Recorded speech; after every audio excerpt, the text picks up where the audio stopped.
नमस्कार, वंदे मातरम। दोस्तों, स्वागत है आप सबका सैनिक पाठशाला में। भारत सरकार ने और 8वें पे कमीशन की कमेटी ने आपको एक सुनहरा मौका दिया है। दोस्तों, आपके पास अगर कोई पॉइंट है जो आप 8वें पे कमीशन में रखना चाहते हैं तो वो अब आप रख सकते हैं। ये बहुत बड़ा मौका है दोस्तों, क्योंकि आने वाले समय में 8वां पे कमीशन जिन भी एजेंडा को लेकर के, जिन भी बिंदुओं को लेकर काम करेगी, उन बिंदुओं को लेकर के, उन मुद्दों को एकत्रित करने के लिए 8वें पे कमीशन के वेबसाइट में लिंक खोल दिया गया है। जी हां, मैंने भी बनाए हैं, बहुत सारे पॉइंट मैंने बनाए हैं, जिनमें से लगभग 19 पॉइंट अभी तक मेरे बन चुके हैं, जिसमें से आज मैं आपको कुछ महत्वपूर्ण पॉइंट्स बताऊंगा। जी हां दोस्तों, क्योंकि आने वाले समय में अगर आप अपने तरीके के मुद्दे 8वें पे कमीशन में इंक्लूड कराना चाहते हैं तो इस वीडियो को पूरा देखिएगा। आगे मैं आपको समझाऊंगा कि कैसे 8वें पे कमीशन में हम हमारे मुद्दे भेज सकते हैं। किसी दिन आगे लाइव भी आपको भेज के बताऊंगा, लेकिन आज के वीडियो में 8वें पे कमीशन का वेबसाइट में जाकर के आपको समझाऊंगा कि कहां से हमने अपने एजेंडा पॉइंट्स भेजने हैं पे कमीशन के पास। और साथ ही साथ दोस्तों, 8वें पे कमीशन से जुड़े हुए जितने भी मैंने मुद्दे बनाए हैं उनमें से कुछ महत्वपूर्ण मुद्दे, कुछ महत्वपूर्ण एजेंडा भी आपको समझाऊंगा। दोस्तों, हमारे जो भी मुद्दे हैं वो टू द पॉइंट फैक्ट के बेस पर होने चाहिए, कोई डॉक्यूमेंट के आधार पर होने चाहिए। तो इन्हीं चीजों को लेकर के आगे मुद्दों को भी समझेंगे और जो वेबसाइट है उसको भी समझेंगे। तो दोस्तों, हमेशा की तरह अगर आप सैनिक पाठशाला के चैनल का वीडियो पहली बार देख रहे हैं या अभी तक चैनल को सब्सक्राइब नहीं किया है तो वीडियो में आगे बढ़ने से पहले चैनल को फटाफट से पहले सब्सक्राइब कर लें, ताकि आने वाले समय में आपको 8वें पे कमीशन से जुड़ी हुई या आपके फायदे से जुड़ी हुई जानकारियां निरंतर मिलती रहें। उसके आगे फिर वीडियोस देखना कंटिन्यू रखें। और दोस्तों, चैनल को सब्सक्राइब करना फ्री ऑफ कॉस्ट है। चलिए अब आगे बढ़ते हैं। जैसे आप देख पा रहे हैं, यहां पर मैंने गूगल में सर्च किया है 8 पे कमीशन ऑफिशियल वेबसाइट। इस तरीके से आपको सर्च रिजल्ट आएगा। सबसे पहला वाला ये वाला ऑप्शन आप क्लिक करेंगे, होम पेज 8 सेंट्रल पे कमीशन। तो इस तरीके से 8वां पे कमीशन का वेबसाइट आप सबके सामने खुल जाएगा। दोस्तों, ये है 8वां पे कमीशन का वेबसाइट। अब यहां देखेंगे तो बहुत सारे यहां पर ऑप्शंस हैं। अब यहां पर ये वाला ऑप्शन खुल गया दोस्तों, ये आप देखिए, मेमोरेंडम सबमिशन। आप भी मेमोरेंडम सबमिशन कर सकते हैं। जो आगे आप देखेंगे तो आपको पता चलेगा कि कहां पर जाके, ये देखिए कौन कौन मेमोरेंडम सबमिट कर सकता है, उसका डिटेल्स यहां पर दिया गया है।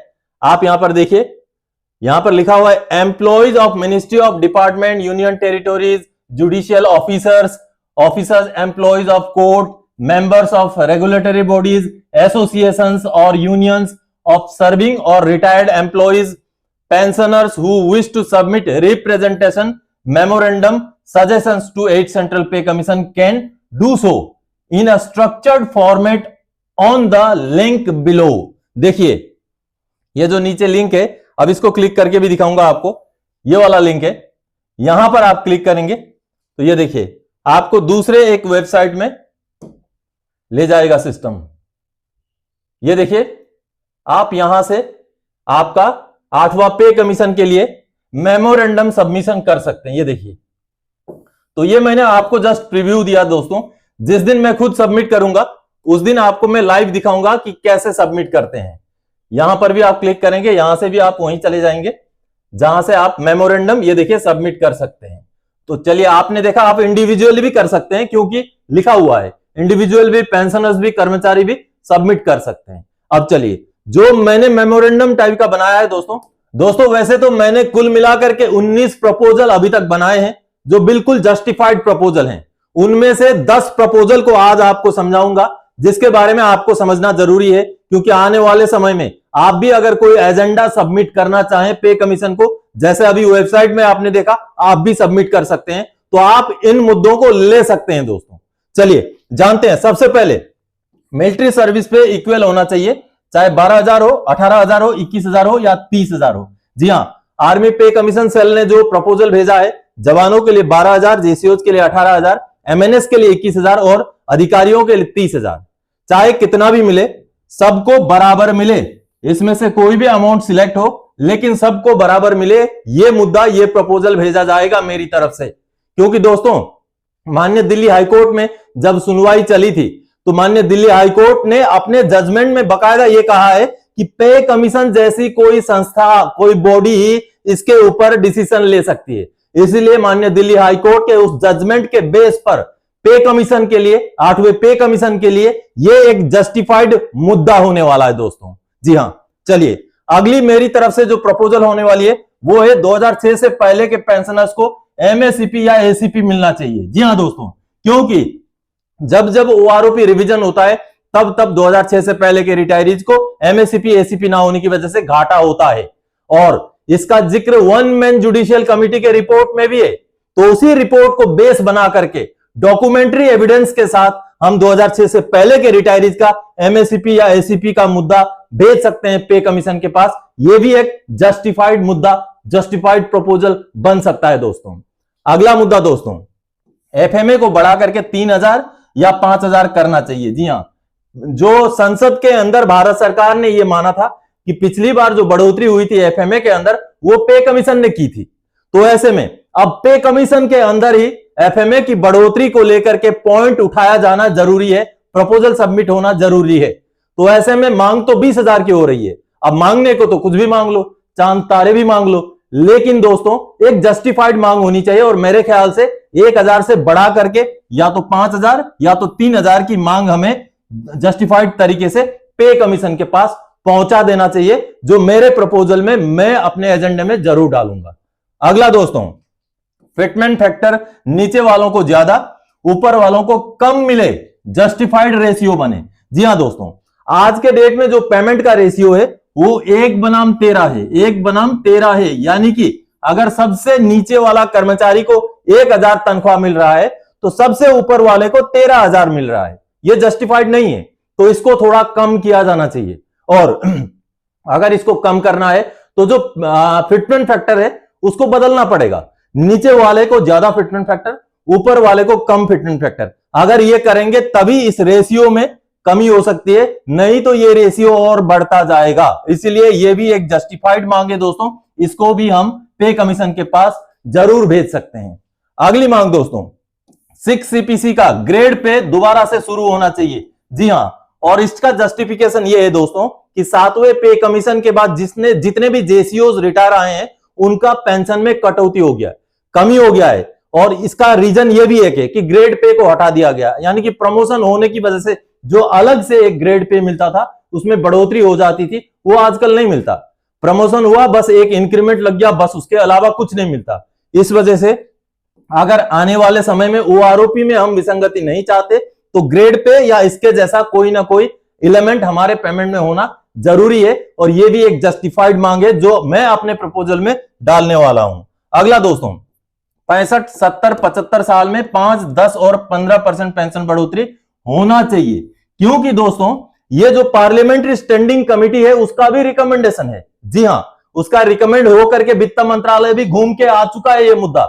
इस वजह से पे कमीशन के पास ये मुद्दा पहुंचना बहुत ज्यादा जरूरी है। इसका भी डॉक्यूमेंट्री एविडेंस है, पार्लियामेंट्री जो स्टैंडिंग कमेटी है उसका रिकमेंडेशन, इसका एक ठोस दस्तावेज है। तो यह भी एक प्रपोजल, अहम प्रपोजल है जो सैनिक पाठशाला के मुद्दे में शामिल होगा दोस्तों। चलिए अब अगला मुद्दा, हर ऑनरेरी रैंक को भी फाइनेंशियल बेनिफिट मिलना चाहिए। जी हां, कुछ रैंक्स होते हैं जैसे ऑनरेरी नायक, ऑनरेरी हवलदार, ऑनरेरी सूबेदार मेजर, जिनको रैंक तो मिलता है लेकिन उसका कोई फायदा नहीं मिलता। तो ऐसे में यह एक जस्टिफाइड मांग है कि अगर आप रैंक दे रहे हैं तो उसमें कुछ ना कुछ बेनिफिट जरूर होना चाहिए। केवल रैंक लिखने के लिए, मान लीजिए कोई अगर नायक रैंक से रिटायर होते हैं तो उनको सिविल में जाने के बाद, पेंशनर बन जाने के बाद, रिटायरी एक्स सर्विसमैन बन जाने के बाद, चाहे वो नायक बोलें खुद को या ऑनरेरी हवलदार बोलें, उसका कोई मतलब नहीं बनता। इसलिए कुछ ना कुछ फाइनेंशियल उसमें फायदा होना चाहिए। यह भी एक जस्टिफाइड मांग है जो पे कमीशन के पास पहुंचना बेहद जरूरी है दोस्तों। अगला मुद्दा, कम्यूटेशन की अवधि 12 साल तक ही होना चाहिए। जी हां, और इसके ऊपर तो माननीय कोर्ट के, एएफपी के, हाई कोर्ट के बहुत सारे जजमेंट आ चुके हैं, अंतरिम जजमेंट।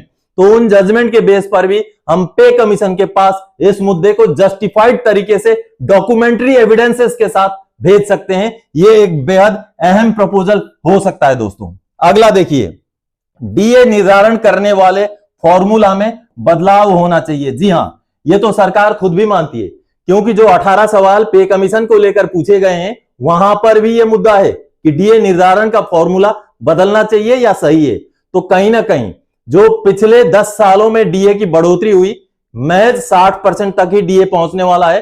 तो ऐसे में आने वाले समय में इस तरीके का ना हो, ऑन ग्राउंड जो महंगाई है उसके हिसाब से ही डियरनेस अलाउंस भी बढ़े। तो इसको लेकर के दोस्तों डीए निर्धारण करने वाला जो एआईसीपीआई का जो बास्केट है, एआईसीपीआई का जो बास्केट है, उस बास्केट में चीजों को परिवर्तन करना जरूरी है, ताकि सही महंगाई के साथ जो एक्चुअल में हम इस्तेमाल करने वाली चीजें हैं उनके महंगाई के हिसाब से हमें महंगाई भत्ता मिल सके। तो यह भी एक बहुत अहम मुद्दा 8वें पे कमीशन में है, जो प्रपोजल में सबमिट किया जाना जरूरी है। मैं करूंगा आगे दोस्तों, फैमिली यूनिट को 3 से बढ़ा करके 5 यूनिट किया जाए। जी हां, कई सारे सर्वे हुए हैं जिनमें फैमिली यूनिट को बढ़ाने की अभी वकालत किया गया है। और सबसे बड़ी बात, हाल फिलहाल में रक्षा मंत्री जी द्वारा क्वार्टर अलॉटमेंट में 5 फैमिली के एक यूनिट को मान लिया गया है, यानी कि एक परिवार में 5 सदस्यों को मानते हुए क्वार्टर अलॉटमेंट का फैसला किया गया है।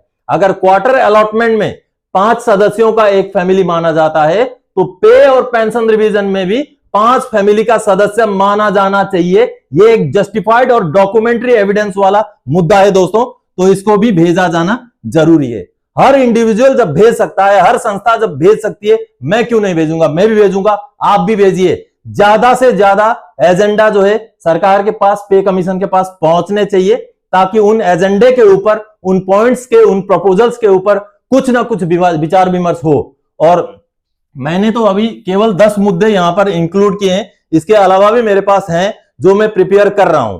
अब इसका आखिरी तारीख 30 अप्रैल है, तो कहीं ना कहीं उससे पहले ही मैं पूरा एजेंडा तैयार करके सबमिट कर दूंगा। जिस दिन सबमिट करूंगा उसका लाइव वीडियो भी आप सबको दिखाऊंगा दोस्तों।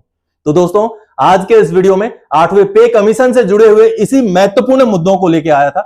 आने वाले समय में और कोई जानकारीदायक, आपसे सरोकार रखने वाला विषय लेके मैं फिर से हाजिर हो जाऊंगा। तब तक के लिए जय हिंद दोस्तों।